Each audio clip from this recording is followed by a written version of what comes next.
এবারে আবেদনময়ী লুকে নুসরাত ফারিয়া। ঢাকায় সিনেমার চিত্রনায়িকা নুসরাত ফারিয়া সামাজিক যোগাযোগ মাধ্যমে বেশ খোলামেলা রূপেই ধরা দেন। তার আবেদনময়ী লুক দর্শকদেরও উচ্ছ্বসিত করে। তিনি একেবারে ন্যাচারাল লুকে সকলের সামনে আসেন। সম্প্রতি চিত্রনায়িকা নুসরাত ভ্রমণে গিয়েছিলেন অস্ট্রেলিয়া। সেখানে সিডনির পথে পথে হেঁটে বেড়াতে গিয়ে তিনি পরেছেন এক আবেদনময়ী পিঙ্ক কালারের ফুল খচিত ড্রেস।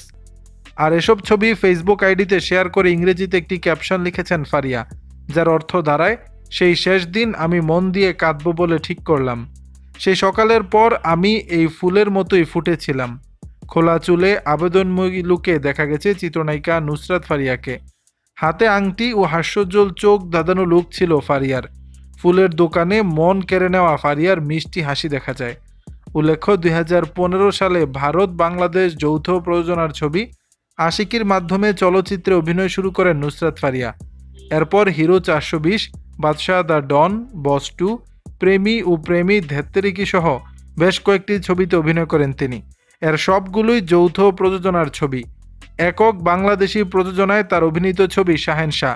এই ছবিতে তিনি শাকিব খানের বিপরীতে অভিনয় করেন। দর্শক, ছবিতে নুসরাত ফারিয়াকে কেমন লাগছে তা জানিয়ে দিবেন নিচের কমেন্ট বক্সে।